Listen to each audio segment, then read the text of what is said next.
우리 함께 읽은 마가복음 9장 30절부터 32절 말씀으로 하나님의 뜻을 함께 나누고자 합니다. 타게 엘란데르, 사람 이름입니다. 타게 엘란데르, 스웨덴 사람들이 가장 존경하는 자국의 정치인이라고 합니다. 스웨덴을 오늘날의 세계적인 복지국가로 만든 정치인 타게 엘란데르는 1946년에 45살의 나이로 입헌 군주국인 스웨덴의 총리가 됩니다. 그리고 1969년까지 무려 23년 동안 강압적인 독재가 아니라 민주적인 투표로 계속해서 집권했던 총리입니다. 그는 재임 중에 11번의 선거가 있었는데 11번의 선거 모두에서 이겼고, 특별히 마지막 선거에서는 스웨덴 선거 역사상 처음으로 과반을 넘는 득표율을 받으면서 재집권을 해서 후계자에게 자리를 물려주고 정계를 은퇴했습니다. 그 타게 엘란데르 총리가 그렇게 23년 동안이나 계속해서 국민들의 지지를 받고 정계를 은퇴하고 타계한 뒤에도 아직도 스웨덴 국민들에게 존경을 받는 총리로 남아있는 것은 단순히 나라를 잘 다스리고 했던 것 때문만은 아니었습니다. 무엇보다도 그는 총리였지만 특권 의식을 다 내려놓고 국민들과 똑같이 그렇게 살았던 그의 청렴한 삶 때문에 국민들은 아직도 그를 기억하면서 그를 존경하고 사랑하고 있는 것입니다. 그는 총리가 된 이후에 나라에서 마련해 준 총리 관저에 들어가서 살지 않고 서민들이 사는 임대주택에서 똑같이 월세를 내면서 그렇게 은퇴할 때까지 살았다고 합니다. 그리고 출퇴근할 때도 관용차를 타지 않고 오래된 자기의 자동차를 손수 몰아서 그렇게 출퇴근을 했다고 합니다.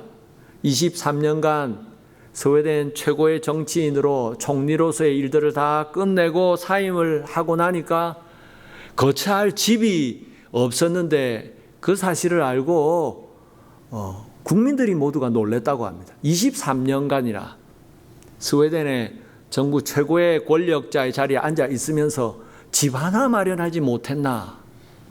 그가 어떻게 살았길래? 타게 엘란데르는 그렇게 총리로서의 모든 특권을 내려놓고 일반 국민들과 똑같이 그렇게 함께 살았기 때문에 아직도 스웨덴 사람들은 그를 가장 존경하는 정치인으로 그리워한다고 합니다. 여러분, 사람들은 누구나 높은 자리에 오르고 싶고 높아지기를 원합니다. 높은 자리에 올라서 다른 사람들을 부리고 다른 사람들에게 인정받고 사람들에게 대접받고 대우받고 싶어 합니다. 여러분, 그런데 주님은 우리에게 낮아지라고 하십니다. 낮은 자리로 내려가서 섬기라고 하십니다. 오늘 말씀 35절 볼까요? 예수께서 앉으사 12제자를 불러서 이르시되 누구든지 첫째가 되고자 하면 뭇사람의 끝이 되며 뭇사람을 섬기는 자가 되어야 하리라 하시고, 예수님은 높은 자리에 오르고 싶으면 끝자리로 내려가라고 하십니다. 높아지기 원하면 낮아져서 섬기라고 하십니다.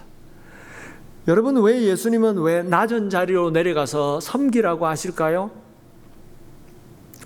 낮은 자리에서 섬기는 것이 하나님을 나타내는 삶이기 때문입니다.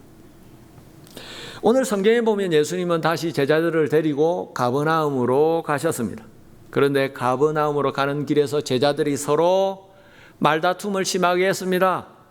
예수님은 그런 제자들의 말다툼을 아시고 가버나움에 도착하시자 제자들에게 물으셨습니다. 33절, 가버나움에 이르러 집에 계실새 제자들에게 물으시되 너희가 길에서 서로 토론한 것이 무엇이냐 하시되, 예수님이 물으시니까 제자들이 아무도 대답하지 않고 묵묵부답이었습니다. 왜냐하면 저들이 길에서 서로 토론하고 말다툼한 것, 자기들 스스로 생각해도 부끄러운 것들이었기 때문입니다. 34절에 보면 그들이 잠잠하니 이는 길에서 서로 누가 크냐 하고 쟁론하였습니다. 제자들이 가버나움으로 가면서 길에서 서로 말다툼을 한 것, 누가 우리 중에 더 리더인가, 더 큰 사람인가를 두고 얘기 나누다가 결국 그게 말다툼으로 번진 것입니다. 서로 누가 예수님의 최측근인가, 누가 수제자인가, 누가 리더인가. 여러분, 제자들은 왜 그런 것들로 서로 다퉜을까요? 예수님은 베드로와 야고보와 요한을 데리고 높은 산으로 올라가셔서 기도하셨습니다. 그렇게 세 명의 제자들을 데리고 높은 산에 올라가서 기도하시다가 영광스러운 모습으로 변화되셔서 그렇게 세 명의 제자들과 함께 기도하신 뒤에 산 아래로 내려왔습니다. 그런데 산 아래에 남아있던 9명의 제자들은 귀신 들린 아이의 귀신을 내쫓아 주지 못해서 절절매고 있었습니다. 예수님은 그렇게 귀신을 내쫓지 못하고 안절부절 못하는 제자들에게 가셔서 귀신을 쫓아내 주셨습니다. 그런데 그런 일들 때문에 나중에 제자들 사이에 미묘한 갈등이 있었던 것 같습니다. 예수님을 따라서 산으로 올라갔던 세 명의 제자들 베드로와 야고보와 요한은 은근히 우리는 그래도 이 12명의 제자들 중에 주님이 특별히 총애하시는 그런 특별한 제자들인가 보다 스스로 자기도 모르게 이렇게 우쭐거리는 마음이 생겼습니다. 반면에 예수님을 따라 산에 올라가지 못했던 산 아래 남아있었던 9명의 제자들은 산에 따로 예수님과 함께 올라갔던 3명의 제자들을 베드로와 야고보와 요한을 보면서 자기도 모르게 질투와 시심이 마음에 올라왔습니다. 그런 미묘한 갈등이 있는데 가버나움을 가는 길가에서 그렇게 누군가가 우리 중에 누가 리더지? 라는 말을 꺼내면서 그 얘기가 말다툼으로 번진 것입니다. 누가 우리 중에 크냐? 누가 우리 중에 주님의 수제자이냐? 누가 리더인가? 나다, 아니다, 베드로 형님이다. 그렇게 말다툼을 벌였던 것입니다. 예수님은 그런 제자들의 마음을 꿰뚫어 보시고 일부러 가버나움에 가시자마자 제자들에게 물으셨던 것입니다. 여러분, 예수님을 따라다녔던 12명의 제자들, 저들은 모두가 제각각 예수님과 더 가까운 예수님의 최측근이 되고 싶었습니다. 예수님의 수제자 중에 수제자가 되고 싶었습니다. 그렇게 예수님께 인정받고 싶었습니다. 왜 그랬을까요? 예수님이 로마의 압제하에 있는 이스라엘을 해방시키시고 이스라엘의 왕이 되시면 예수님과 더 가까운 자리에 있는 예수님의 최측근일수록 더 크고 높은 자리를 차지할 수 있다고 저들은 생각했기 때문입니다. 예수님은 그런 제자들의 속내를 아시고 저들에게 물으셨던 것입니다. 너희가 길가에서 그렇게 서로 토론하고 다툰 것 왜 그랬느냐? 다 하시면서도 물었습니다. 여러분, 제자들이 그렇게 궁극적으로 원했던 것, 제자들이 그렇게 간절히 원했던 것은 예수님께 인정받는 것이 아니라 세상 사람들에게 인정받고 사람들에게 대우받는 것이었습니다. 제자들이 왜 수제자 중에 수제자가 되어서 예수님의 인정을 받고 싶었습니까? 나중에 예수님이 왕이 되시면 더 높은 자리를 차지해서 사람들 사이에서 인정받고 대우받고 대접받고 그렇게 살고 싶었기 때문입니다. 여러분, 사람들은 누구나 다 높은 자리에 오르고 싶어 합니다. 남들보다 높은 자리에서 사람들에게 인정을 받고 대우받고 싶고 세상에 자신을 드러내고 싶어 합니다. 사람들이 세상에 있는 사람들 중에서 제일 믿기 어려운 사람이라고 말하는 사람들이 있다면 정치하는 정치인들일 것입니다. 세상에 있는 수많은 직업을 가진 사람들 중에서 제일 믿을 수 없는 사람들이 누구냐? 정치하는 사람들이다. 여러분, 사실 제일 믿을 수 있는 사람이 정치인이어야 합니다. 정치인은 많은 사람들을 이롭게 하고 한 나라를 잘 이끌어서 많은 사람들을 잘 살게 도와주는 사람들입니다. 국회의원들 국민의 대표가 되어서 나라의 법을 잘 세워서 나라를 잘 살도록 만들고 우리 정부 강요들, 대통령, 국무총리, 장차관들 결정된 정책을 잘 집행해서 모든 국민들이 편안하게 잘 살도록 해 나가야 합니다.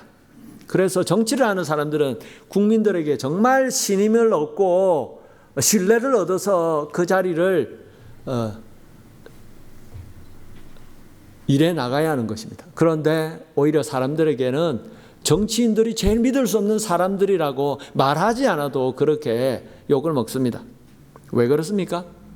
사람들 앞에서는, 국민들 앞에서는 내가 나라를 위해서, 민족을 위해서 이 한 몸 바치리라, 나를 뽑아주시면 내가 정말 이 나라를, 여러분들을 편안하게 잘 살 수 있도록 나라를 잘 이끌어 갈 것입니다 얘기들 하지만 말하지 않아도 저들의 속내는 그게 아닌 것을 사람들은 다 알고 있기 때문입니다.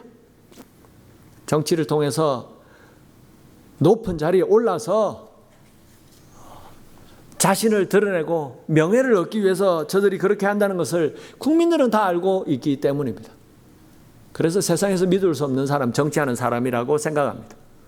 정치하는 사람들, 그래서 아무리 나라와 국민을 위해서 정치를 한다고 하지만 자신의 사리사욕을 위해서, 정치적인 이익을 위해서라면 그동안 가지고 있었던 평생의 정치적인 신념을 하루아침에 버리고 이리저리 자신의 정치적인 이익을 따라서 모였다가 흩어졌다가를 반복하는 것입니다.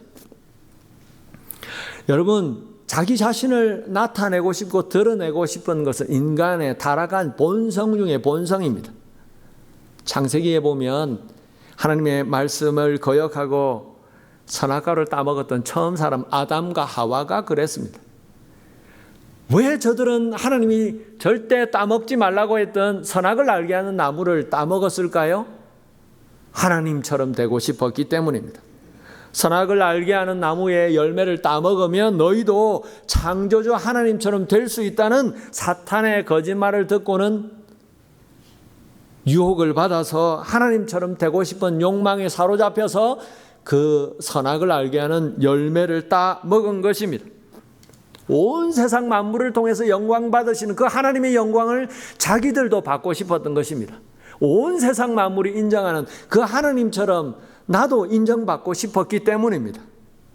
아담과 하와를 꾀었던 사탄도 그랬습니다. 왜 타락한 천사 사탄은 그렇게 하나님을 거역하고 타락하게 되었을까요?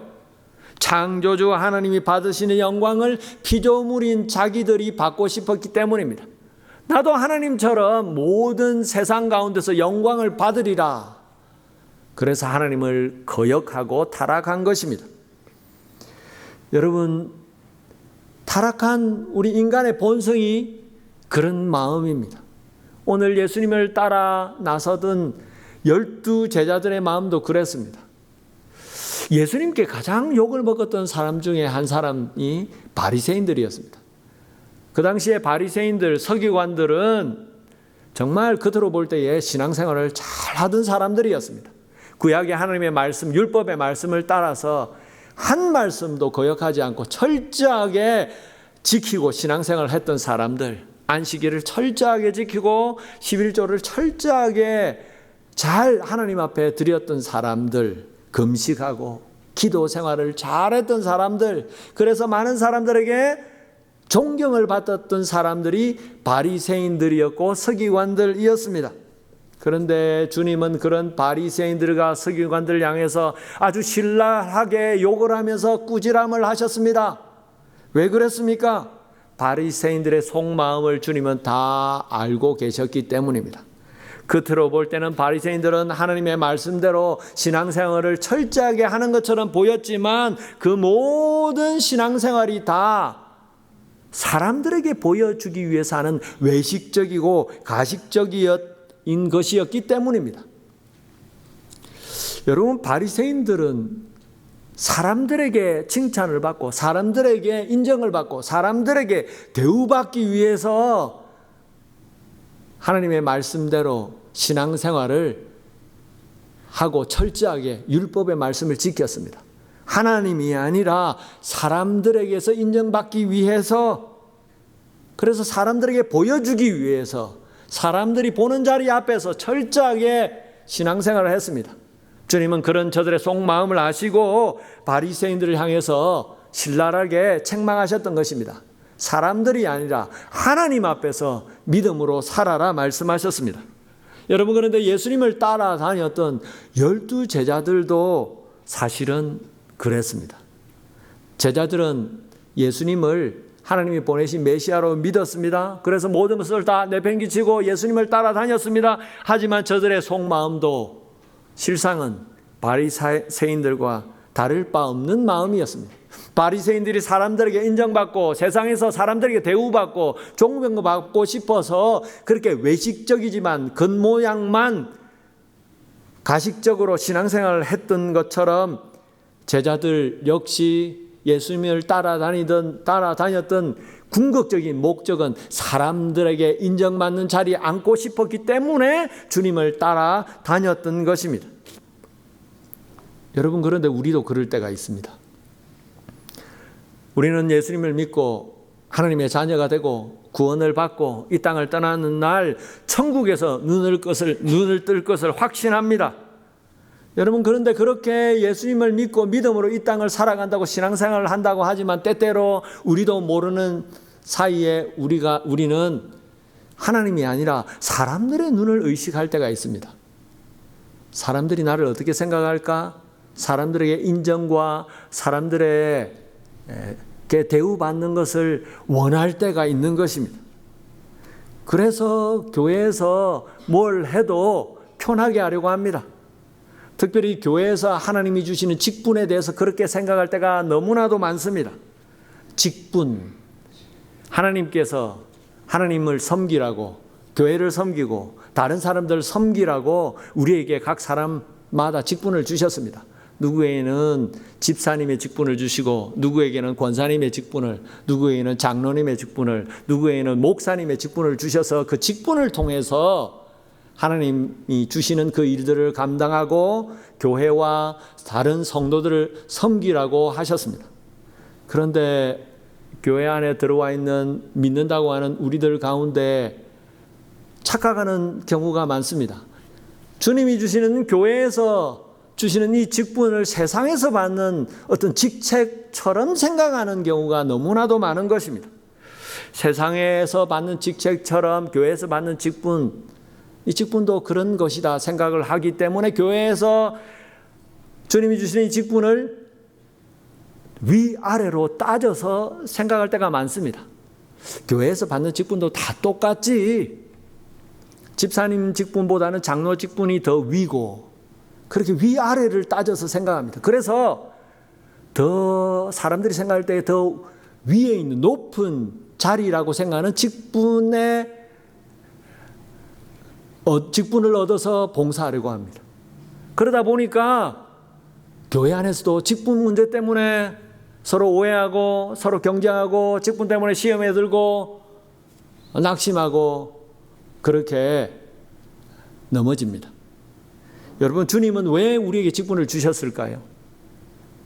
그 직분을 통해서 사람들을 섬기라고 직분을 주신 것입니다. 낮은 자리로 내려가서 다른 사람들을 섬기라고. 그래서 우리가 볼 때 높은 직분인 것처럼 보이는 직분일수록, 많은 사람들에게 영향력을 끼치는 직분일수록 더 낮은 자리에 내려가서 더 주님을 섬겨야 하는 것입니다. 주님은 그렇게 우리에게 직분을 주셔서 그 일들을, 그 직분을 통해서 하나님의 뜻을 이루기 원하십니다. 여러분, 오늘 우리에게 하나님이 주신 직분은 무엇입니까? 하나님 그 일을 통해서 우리에게 뭘 원하실까요? 우리를 통해서 많은 사람들을 섬기고 격려하고 위로하고 성도들을 세우고 교회를 세워나가기를 원하십니다. 그렇게 믿음으로 우리에게 주신 직분을 따라서 주님을 섬겨나가는 저와 여러분 되기를 축원합니다. 둘째로, 주님은 왜 낮은 자리로 내려가서 섬기라고 하실까요? 낮은 자리에서 섬길 때에 하나님께서 인정해 주시기 때문입니다. 예수님은 제자들에게 첫째가 되고 싶으면, 리더가 되고 싶으면 끝자리로 가고 섬기는 자가 되어야 할 것이라고 말씀하십니다.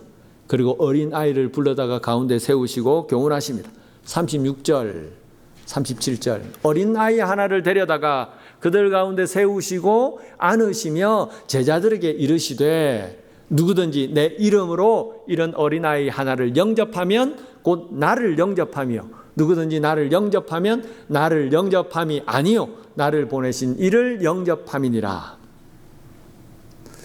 그 당시에 어린아이는 한 사람의 인격체로 대우받지 못하는 존재들이었습니다. 요즘이야 어린아이 하면 우리의 미래를 책임질 다음 세대라 해서 우리가 얼마나 소중하게 생각합니까? 아이 하나가 태어나면 다 축하합니다. 미국에서는 아이들이 등하교할 때에 학교 앞에서 또 스쿨버스가 지나가다가 스탑을 하면 모든 차들이 다 스탑을 해야 합니다. 아이들을 존중하기 때문입니다. 그런데 2000년 전 예수님 당시에는 여자와 어린 아이들은 한 사람의 인격체로 대우받지 못했습니다. 제대로 된 노동력을 발휘할 수 없는 존재들이었기 때문에 그냥 그렇게 하찮게 생각한 것입니다. 그런데 주님은 그런 하찮은 존재였던 어린 아이를 제자들 가운데 세우시고 말씀하셨습니다. 이런 보잘것없는 아이를 내 이름으로 영접하면 나를 영접하는 것이다. 오늘 이 말씀의 핵심은 내 이름으로 영접하면이라는 말입니다.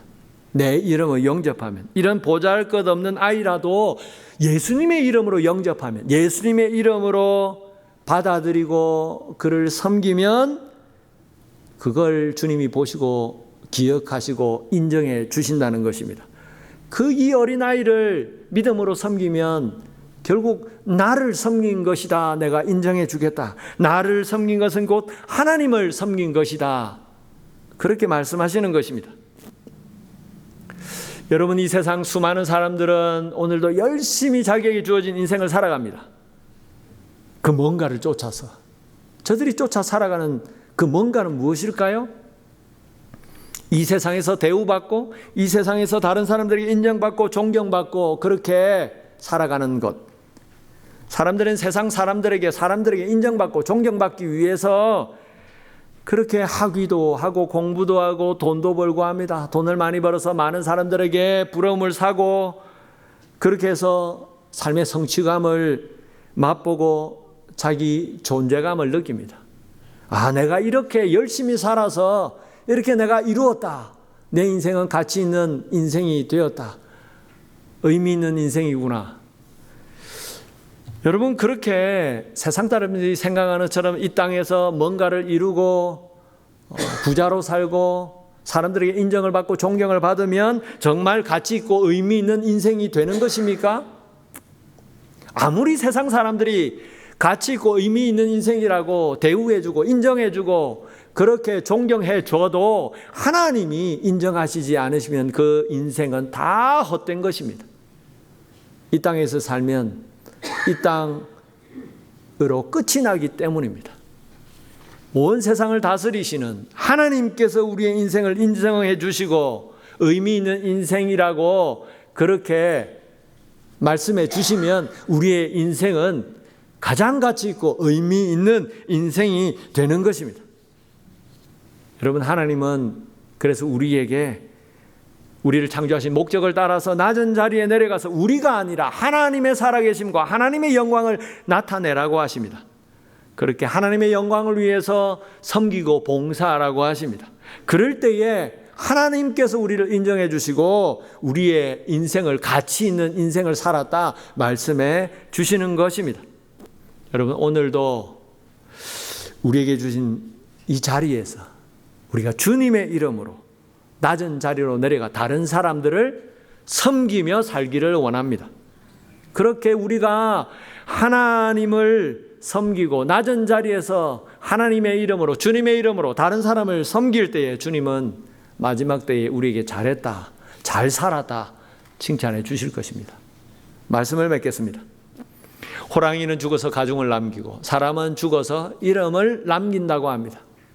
그래서 사람들은 다 이름을 남기기 원합니다. 다른 사람들에게 내 이름을 각인시키기 원합니다. 다른 사람들이 인정해 주기를 원합니다. 여러분, 그런데 주님은 낮아지라고 하십니다. 내려가라고 하십니다. 하나님 앞에서 내려가서 낮은 자리에서 섬기라고 하십니다. 하나님 앞에서 낮아지는 것이 높아지는 것이라고 하십니다. 낮아질 때에 하나님이 그 사람을 높여주신다고 하십니다. 여러분, 오늘도 다시 내가 서 있는 자리가 어디인지를 돌아보면서 낮은 자리로 내려가기 원합니다. 낮은 자리로 내려가서 주님의 이름으로 말없이 주님이 사랑하시는 다른 성도들을 섬길 때에 주님은 우리를 사랑하시고 은혜 주시고 축복해 주실 것입니다. 오늘도 그렇게 서로를 사랑하며 섬기며 주님 앞에서 인정받는 저와 여러분의 남은 삶 되시기를 주님의 이름으로 축원합니다.